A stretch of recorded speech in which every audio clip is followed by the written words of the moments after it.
자, 요셉을 알지 못하는 새 왕이 일어나서 애굽을 다스린다 하는 말이 나타나고 난 다음 이스라엘은 엄청난 인종 청소, 인종 학살을 경험하는 상황이 오게 되어집니다. 국가가 정책적으로 인종 차별 수준이 아니라 타인종을 다 말살시키는 정책을 쓰는 국가 범죄가 일어나는 상황이었죠. 파라오는 도대체 무슨 강심장으로 이런 일을 했는지, 그리고 또 신기한 건 아니 어떻게 이런 악한 일을 다수의 국민들이 용납했는지, 이게 참 신기한 노릇입니다. 도대체 이집트 사람들은 왜 이스라엘 사람들을 이렇게 미워하고 죽이려고 했을까요? 자, 이것은 여러 가지 배경으로 볼 때 요셉을 알지 못하는 새 왕이 일어났다 하는 것과 굉장한 연관성을 가지고 있다는 생각이 듭니다.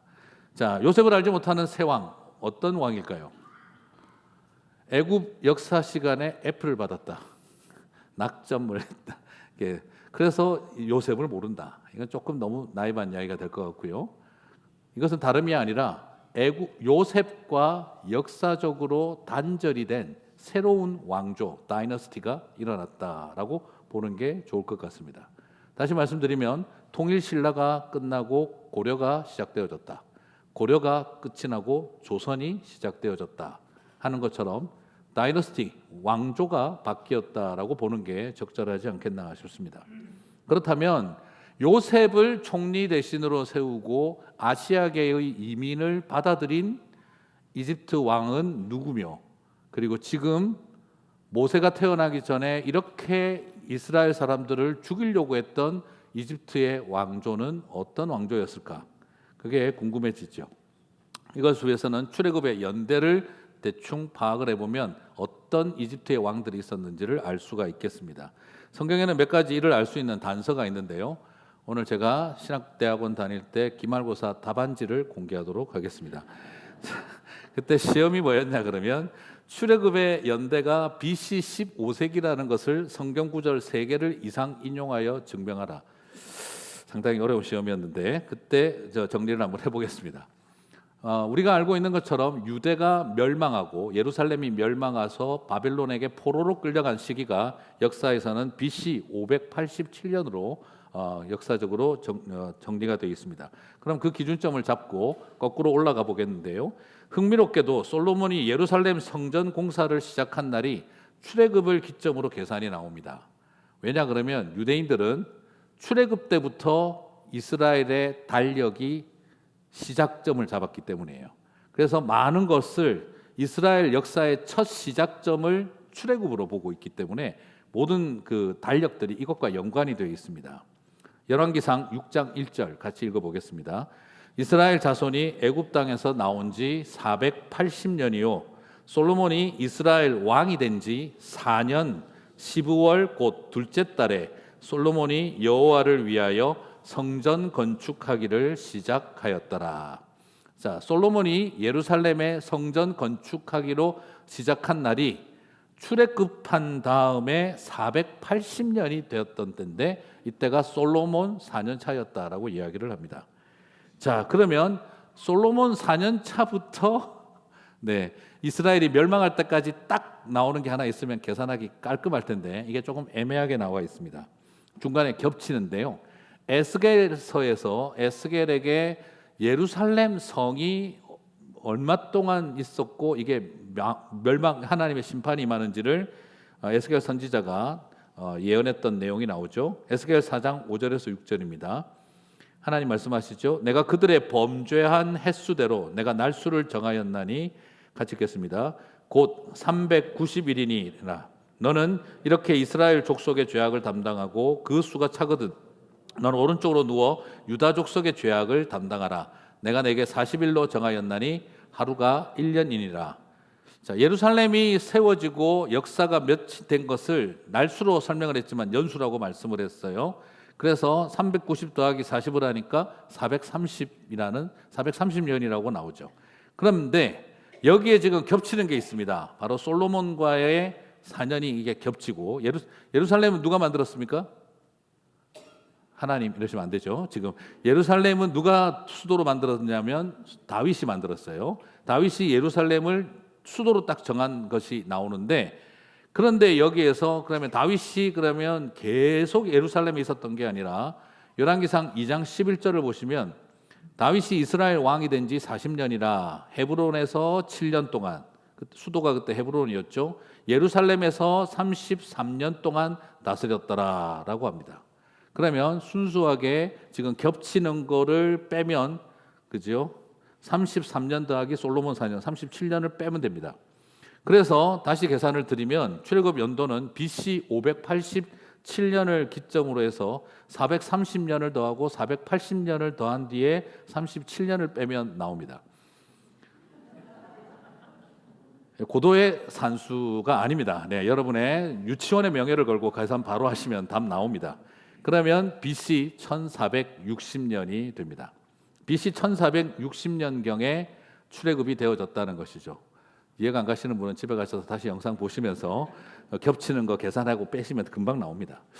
자, 이것을 근거로 볼 때 BC 1460년경, 우리 고조선 역사는 아마도 그때가 고조선의 중흥기가 아니었겠나. 고조선이 멸망했던 게 BC 108년이니까 상당히 오래된 시기죠. 그때 BC 1460년경에 이집트의 파라오가 누구였는지를 찾아보면, 고역사라서 이집트 역사도 분명하지는 않습니다만 전반적으로 평가하는 것이 제18왕조인 투투모세 3세 혹은 아멘호텝 2세로 여겨진다라고 합니다. 여러분이 미이라 같은 영화 보면은 입에서 막 벌레 뿜는 그런 아멘호텝, 투투모세 3세 이런 사람들이 나오죠. 우리가 애니메이션으로 봤던 이집트 왕자에서는 이것을 후기 연대로 봐서 BC 13세기로 봐서 그때 모세와 갈등했던 파라오 왕이 라암세스 2세로 나오게 되어지죠. 이집트 왕자를 보시면서 조금 아시면서 봐야 애들한테 말을 해줄 거 아니에요, 그죠? 오늘 여러분 참고하셔서 그 라암세스 2세인데 우리 목사님은 아니고 아멘호텝 2세로 본대, 투투모세 3세로 그렇게 이야기하시면 돼요. 네, 자, 제가 이런 이야기 드리는 이유는 우리 목사가 공부 열심히 하고 있다, 그렇게 생각하시면 됩니다. 네, 감사합니다. 자, 이렇게 이렇게 기말고사 답안지를 냈더니 A를 주셨습니다. 자, 참고로 자랑도 하고요. 자, 이렇게 해서 이스라엘은, 그럼 이게 왜 중요하냐? 18왕조 투투모세 3세쯤으로 본다면 이때가 바로 이제 출애굽을 하던 연대인데, 그러면 요셉이 들어왔던 400년 전의 이야기를 추적을 해보면 그 시대에 힉소스 왕조라고 하는 왕조가 있었습니다. 힉소스 왕조는 이스라엘과 굉장히 좋은 유대 관계를 형성을 했는데, 이 사람들은 왜냐하면 아프리카계가 아닙니다. 같은 아시아계로서 셈족, 이스라엘과 같은 셈족 사람입니다. 그러다 보니까 같은 아시아계였던 셈족인 힉소스가 북아프리카를 차지하고 나라를 다스리고 있으니까 같은 아시아계이며 셈족인 이스라엘 사람들이 이민 오는 것이 그들에게는 매우 좋았다는 것이죠. 우리가 알고 있는 중국도 여러분이 아는 것처럼 중국 사람들만 다스리지 않았습니다. 몽골 사람들이 중국을 정복해서 원나라를, 징기스칸이 원나라를 만들기도 했고, 그리고 만주족이 중국을 점령해서 청나라가 되기도 했었죠. 이집트도 마찬가지입니다. 아시아계 셈족에 의해서 정복당한 이집트는 치욕스러운 역사죠. 북아프리카 문명권을 가진 우리가 어떻게 저 아시아계에게 정복을 당했나? 치욕스러운 역사로서 계속 저항운동을 일으켰고, 그럴 때에 요셉은 그런 사람들과 이스라엘 사람들은 힉소스 왕조에게 좋은 이민자로 도움이 되었던 것이죠. 그것이 이스라엘이 이집트에 정착하기에 아주 좋은 환경이 되었던 것입니다. 그러나 나중에 힉소스 왕조가 무너지고 난 다음에는 어떻게 됐을까요?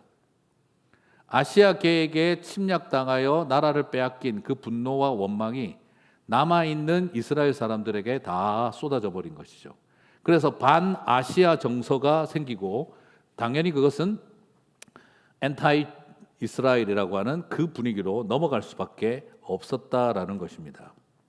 그래서 이집트 사람들은 철저하게 이스라엘 사람들에 대해서 적대적이었고, 그들을 향해서 반목하는 분위기가 형성이 됐습니다.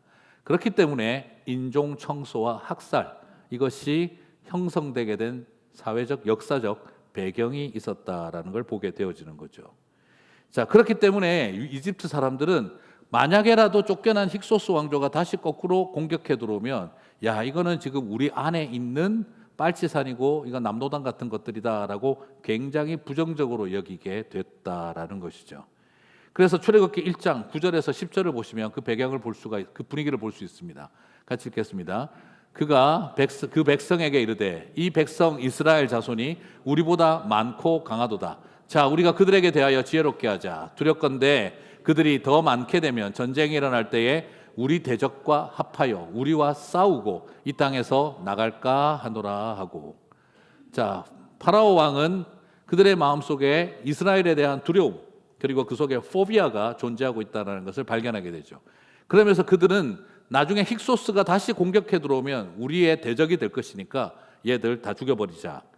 나라와 국가를 위한 안보 이데올로기, 애국의 명분을 가지고 인종 청소와 말살을 그들은 국가의 정책으로 제시하기 시작했다는 것이죠. 그래서 유아 살해를 명령하고 그리고 살인적인 노동력 착취와 학대를 이스라엘 사람들에게 정당화하게 되어졌습니다. 그래서 같은 이집트 사람들은 이스라엘 사람들을 죽이고 괴롭히는 것이 정의를 행하는 것이고 그들을 미워하고 학대하는 것이 국가에 대한 충성이며 헌신이다라고 하는 아주 무서운 이념이 형성되기 시작했다는 것이죠. 국가범죄 이런 것은 사람들의 마음속에 있는 두려움, 포비아와 그것을 통한 헤이리즘이 정당화되고 그것이 저스티파이 되면서 사람들은 어느 틈에 사람 같지 않은 행동들을 저스티스의 이름으로 그것을 애국의 이름으로 행하게 된다는 것을 보게 되어지죠. 여러분 이것을 통해서 보는 것처럼 두려움은요 사람을 굉장히 잔인하게 만들 수 있습니다. 파라오는 두려움을 안고 거짓을 만들어내며 루머를 만들어내며 혐오를 정당화하게 됩니다. 헤이리즘의 근거는 포비아입니다. 역사적인 상처가 있었습니다. 우리는 히스토리컬리 우리는 아시아계에 대한 상처가 있다. 그리고 그 상처가 포비아와 겹치면서 사람들은 매우 잔인해지고 그리고 혐오를 정당화하게 된 것이죠. 그렇게 되면 작은 것은 부풀리고 그리고 큰 것은 축소시키는 그런 행동들을 하게 되어지죠. 출애굽기 1장 9절을 보시면 이 바로의 모습 속에 참 기묘한 그 거짓과 선동이 들어가는 게 봅니다. 그가 그 백성에게 이르되 이 백성 이스라엘 자손이 우리보다 많고 강하도다. 여러분 이스라엘의 인구 팽창이 엄청나기는 했지만 여러분 아무리 그래도 그렇지 이스라엘이 이집트 사람보다 더 강하고 많겠습니까? 사실일까요? 아닐까요? 팩트 점검. 사실이 아닙니다. 이스라엘이 강대해진 것은 사실이지만 그렇다고 해서 제국 전체를 통틀어서 이스라엘이 훨씬 더 강하고 크다. 거짓말입니다. 그런데 사람들은 저 거짓말을 믿습니다. 와, 요즘 이스라엘 장난 아닌 것 같아. 사람들은 그러면서 그 거짓말을 믿습니다. 그러면서 이 말은 사람들에게 부풀려지고 그들을 죽이는 일을 정당하게 생각하게 만든 것이죠. 자신이 가지고 있었던 두려움을 다른 사람에게 전염시키고 그리고 혐오의 마케팅을 시작을 한 것이죠. 이미 두려움을 안고 혐오의 마케팅의 소비자가 되어버린 이집트 사람들은 판단력을 상실하기 시작을 합니다. 그래서 그 혐오의 소비자가 되다가 이제는 뭐가 되냐? 이 혐오를 생산하는 생산자가 되고 그리고 이 혐오의 광고주가 되기 시작하는 것이죠. 이 모든 것이 다 우리나라를 위한 것이다가 돼버린 것이죠. 여러분 이게 두려움이 만들어낸 지혜입니다. 사람이 두려우면서 지혜를 쓰는데 그 지혜가 바로 헤이리즘, 혐오가 되는 것이죠. 출애굽기 1장 10절을 보겠습니다. 자, 우리가 그들에게 대하여 같이 읽겠습니다. 지혜롭게 하자. 두렵건대 그들이 더 많게 되면 전쟁이 일어날 때에 우리 대적과 합하여 우리와 싸우고 이 땅에서 나갈까 하노라 하고 그 다음 뭐라고 시키죠? 애들은 죽이자가 됩니다. 두려움과 그들이 만들어낸 지혜는 혐오와 유아 살해를 정당화하는 방향으로 진행이 되고 있는 것이죠. 여러분, 근데 여러분 지금 이 말도 사실일까요? 우리의 대적과 싸우고 우리에게 나갈 거다. 사실 일어난 일입니까? 일어나지 않은 일입니까? 일어나지 않았어요. 일어나지도 않은 일을 이미 일어난 일로 기정사실화 시켜버립니다. 사람들의 마음속에 있는 공포와 포비아는 일어나지 않은 사건도 이미 일어난 사건으로 만들어 놓고 우리들이 가질 수 있는 혐오가 정당하다는 것을 설명하려고 합니다. 오늘 파라오는 그 모습을 그대로 보여주고 있습니다. 여러분, 지금 어떤 생각이 드세요? 와, 무지몽매한 고대 사람들이라서 이런 짓을 했겠지가 아니라 지금 이 일은 그대로 2차 대전 때 독일이 유대인들을 죽이던 모습도 히틀러의 그 모습도 지금 파라오랑 크게 다르지 않다는 걸 보게 됩니다. BC 1400년대나 그리고 AD 2000년이 1940년대나 차이가 없다라는 걸 발견하게 되어집니다. 사람의 마음속에 있는 공포와 두려움은 잘못된 지혜를 동원하여 헤이리즘과 그리고 엄청난 차별, 디스크리미네이션을 정당화하고 그리고 홀로코스트, 대학살을 정당화할 수 있다는 것이 오늘 출애굽기의 이야기는 보여주고 있고 우리는 지금도 겪고 있는 일입니다. 그러므로 여러분 이것을 바라보면서 그 시대 사람들이 고대 사람들이 뭘 몰라서 그랬겠지 생각하지 마시고 지금 저와 여러분 우리 모두가 다 지금도 빠질 수 있는 함정이라는 것을 우리는 진지하게 고민해야 하는 것이죠. 여러분 이런 마음이 들면 깃털은 몸통으로 바꿔놓고 몸통은 깃털로 바꾸는 일이 전혀 어려워지지 않습니다. 우리의 두려움은 생명을 살리는 지혜가 아니라 우리의 두려움은 생명을 죽이는 지혜로 발전할 수 있다 하는 것. 이것을 바라보면서 저와 여러분이 나는 어떤 두려움을 가지고 어떤 지혜를 사용하고 있는가를 살펴봐야 합니다. 자, 이제 오늘은 이제 바로의 이야기를 살펴봤지만 두 번째는 이제 바로의 두려움과 지혜가 아니라 오늘 산파들의 두려움과 지혜를 살펴보고 싶습니다. 두 번째의 두려움과 지혜입니다. 여러분 오늘 이 상황에서 산파들은 얼마나 무서웠을까요? 왕이 어명을 내렸습니다. 제국의 황제가 명을 내렸습니다. 태어나는 남자아이들은 다 죽여라. 출애굽기 1장 16절 이르되 너희는 히브리 여인을 위하여 해산을 도울 때에 같이 읽겠습니다. 그 자리를 살펴서 아들이거든 그를 죽이고 딸이거든 살려두라. 상황 봐가면서 아들이면 죽여라. 그 주변을 살펴보고 자 여러분 산파에게 살해를 요구하는 제국의 왕이 나타납니다. 여러분 이거 얼마나 그 기브아와 보아가 아니고 부아, 네. 보아는 가수고 그죠? 네. 순간 저도 모르는 사이 취향이 튀어나오고 말았습니다. 자 보아가 아니고 부아, 네. 시브라와 부아가 자꾸 헷갈리네. 큰일 났네요. 네, 시브라와 부아가 하나님 그 제국의 황제의 명령을 거부합니다. 참 저는 이것을 보면서 대단히 놀랍습니다. 얼마나 무서웠을까요? 솔직히 인간적으로. 내가 이거 거부하면 나는 죽는다. 표현하자면 어떻습니까? 내가 살려면 애들을 죽여야 한다. 애들을 살리려면 내가 죽어야 한다. 이런 선택 앞에서 선다는 일은 결코 쉽지가 않습니다. 내가 살고 어린아이들을 죽일 것인가? 어린아이들을 살리고 내가 죽을 것인가? 이 두 사람은 그 선택 앞에 서게 했습니다. 그런데 오늘 성경을 보게 되면 시브라와 부아가 애굽왕을 두려워했다는 말이 한마디도 없습니다. 오히려 출애굽기 1장 17절은 다른 관점을 보여줍니다. 같이 읽겠습니다. 그러나 산파들이 하나님을 두려워하여 애굽왕 명령을 어기고 남자 아기들을 살린지라. 살아있는 권력 시대로 불리우는 파라오에게 그 명령을 어기고 남자 아이들을 살리는 길을 선택했습니다. 그것은 하나님을 두려워했기 때문이다라고 성경은 말하고 있습니다. 바로 왕은 자기 자리를 지키고 자기 권력과 자기 통치를 지키려고 하다 보니 두려움이 밀려왔습니다. 그래서 그는 생명을 수단하고 어린 아이들을 정적으로 여겨서 그 아이들을 죽이는 자리까지 갔습니다. 두려움과 혐오라고 하는 악을 정당화했습니다. 자기 자리를 지키기 위해 나를 지키기 위해 아이들을 죽이는 것이 파라오였습니다.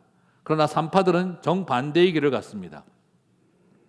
아이들을 지키기 위해 자신을 죽음으로 내모는 자리에 섰습니다. 시브라와 부하는 나를 지키기 위해 생명을 포기하는 길이 아니라 생명을 지키기 위해 나를 포기하는 길을 선택을 했습니다. 오히려 그들은 뭘 선택을 했느냐? 자기를 지키는 것을 선택하지 않고 내가 존재하는 이유와 목적을 지키는 것을 선택했습니다. 그들의 직업은 무엇입니까? 산파입니다. 산파는 생명이 태어나는 일을 돕는 사람입니다. 그런데 파라오는 무엇을 시켰습니까? 생명을 죽이는 일을 하라고 시켰습니다. 시브라와 부하는 무엇을 선택했느냐? 나는 생명이 태어나는 것을 돕는 사람이라고 하는 내 직업의 목적, 내 존재의 목적을 지키겠다. 나를 지키는 것보다 더 중요한 것은 내 존재의 목적을 지키겠다. 그래서 그 두 여인은 자신을 지키기를 선택하지 않고 내가 살아야 할 이유와 목적을 지키기로 결단했습니다. 사랑하는 성도 여러분, 우리에게 주시는 이 귀한 도전은 무엇입니까? 하나님을 두려워하는 사람은 자기를 지키는 사람들이 아니라 내가 왜 살아야 하는지 존재의 이유와 목적을 지키는 사람, 내가 왜 이 직업을 가지고 내가 이 삶을 살아가는지 그 삶의 이유를, 목적을 지키는 일을 더 중요하게 생각하는 것이 바로 하나님의 사람들의 길인 줄 믿습니다. 그렇습니다. 직업의 본질적 가치, 나는 나를 지키는 것보다 내가 왜 살아야 하는지 그 이유를 지키겠다. 그것을 위해서라면 이 아이들을 살리고 나는 죽어도 좋다. 이 마음이 그들이 가졌던 하나님의 사람다움이었던 것이죠. 참 엄청난 차이입니다. 최고의 권력자는 자기와 자기 자리를 지키기 위해 생명을 죽이려고 하고 아무것도 아닌 것처럼 여겨지는 히브리 산파들은 자기 존재의 목적을 지키기 위해 자기의 생명을 내어놓는 결단을 했던 것이죠. 어떤 지위에 있냐, 얼마나 사회적 신분이 높으냐가 우리의 삶을 결정하는 것이 아니라 누가 알아주지 않는 산파라 하더라도 내가 왜 여기에 있는가를 분명히 아는 사람들이 생명을 살리는 줄 믿습니다. 그들이 바로 세상의 왕을 두려워하지 아니하고 하나님을 두려워하는 사람들인 것이죠. 사랑하는 성도 여러분, 오늘 저와 여러분에게 주님은 이 두 여인을 통해 도전하고 있습니다. 하나님을 두려워하라. 그리고 내가 아니라 나의 존재 목적을 지키라. 그 명령, 그런 자리에 있을 때 사람들은 두려움이 없는 사람들이 아니라 바로 참된 두려움을 아는 사람들이었던 겁니다. 여러분, 그리스도인들은 겁을 상실한 사람들이 아니라 두려움을 모르는 사람들이 아니라 두려워해야 할 분을 두려워할 줄 아는 분입니다. 세상의 왕을 두려워하는 것이 아니라 하나님을 두려워하는 사람들입니다. 그리스도인이 된다는 것은 두려움을 모르는 사람들이 아니라 진짜 두려워해야 할 분을 두려워하는 사람들이라는 것이죠. 여러분, 그리스도인들이 왜 함부로 막 살고 실수하는지 아세요? 하나님 두려운 걸 모를 때입니다. 하나님 두려운 걸 모르면 함부로 삽니다. 세상 왕이 두려워서 조심하는 사람들이 아니라 하나님이 두려워서 함부로 막 살 수 없는 사람들이 되는 것이지요. 그렇습니다. 그럴 때에는 왕의 법과 하나님의 법이 충돌할 때 우리는 하나님의 법을 따르기 위해 왕의 법을 거스를 수 있는 것입니다. 그리스도인들은 근본적으로 합법적인 것을 추구하고 준법 정신이 뛰어나야 합니다. 그러나 하나님의 법과 세상의 법이 충돌할 때에는 우리는 하나님에게 준법하기 위해 세상을 향해 범법할 수 있습니다.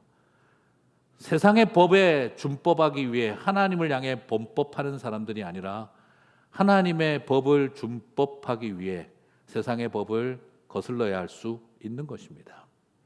여러분, 우리는 합법적인 것을 추구해야 하고 늘 준법 정신을 가져야 합니다. 그러나 하나님의 법과 세상의 법이 부딪힐 때에는 세상의 법을 거스르는 결단을 해야 할 수 있습니다. 오늘 히브리 산파들은 그것을 보여주었습니다. 그래서 어떤 분은 이렇게도 말합니다. 성경에서 나오는 최초의 시민 불복종 운동의 선구자는 시브라와 부하다라고 말을 합니다. 그래서 중요한 게 뭐죠? 남자들이 아니다 이 말입니다. 시민 불복종 운동의 선구자는 두 여성이었습니다. 그것도 세계 4대 제국의 황제를 향해서 못합니다를 해버린 것이죠. 왕도 사령관도 무슨 제사장도 아니라 아이를 받는 산파가 성경 역사 최초의 시민 불복종 운동의 선구자였습니다.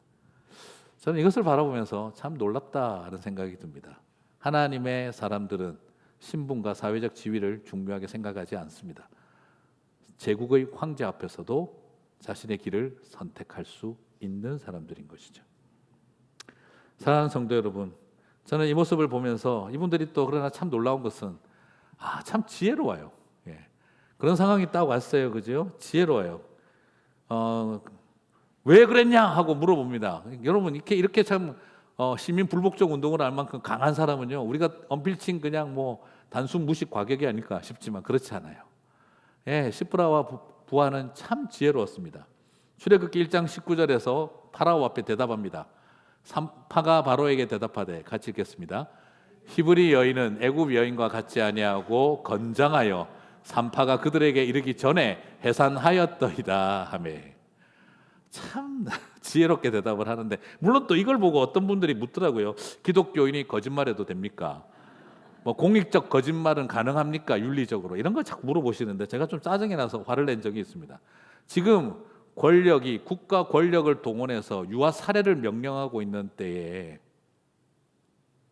지금 이걸 거짓말을 해도 되느냐 마느냐 윤리적으로 옳으냐라는 논쟁을 하는 게 참 부질없고 유치하다는 생각 들지 않습니까? 국가 권력이 어린아이들의 생명을 죽음으로 내몰고 있는데 그것에 대해서는 말 한마디 하지 않으면서 산파들이 지금 이걸 가지고 했던 말을 가지고 윤리적으로 옳으냐 그르냐를 질문하는 일은 참으로 이것은 유치하다는 생각이 듭니다 라고 제가 좀 심하게 말한 적이 있습니다. 이것은 굉장히 중요한데요, 저는 산파가 이렇게 대답을 했던 걸 저는 보면서 공익적 거짓말은 유익하다가 아니라 이것은 오히려 뭐라고 해야 될까요?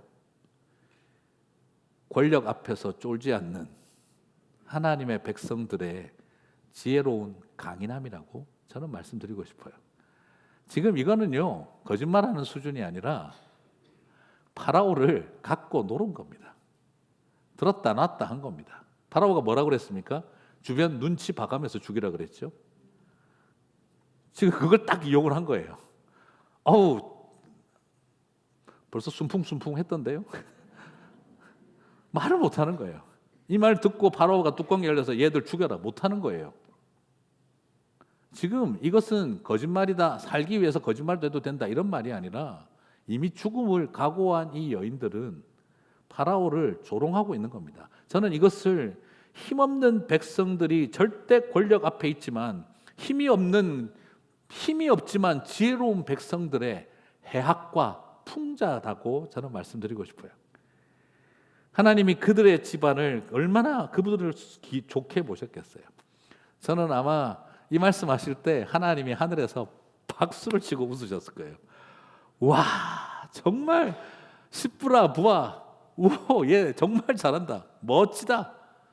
하나님 보시면서 이 절대 권력 앞에서 흔들리지 않고 그들을 향해 풍자와 해악을 던지는 이 시브라와 부하를 보면서 하나님은 박장대소를 하셨을 것입니다. 너무 멋지다 우리 백성들.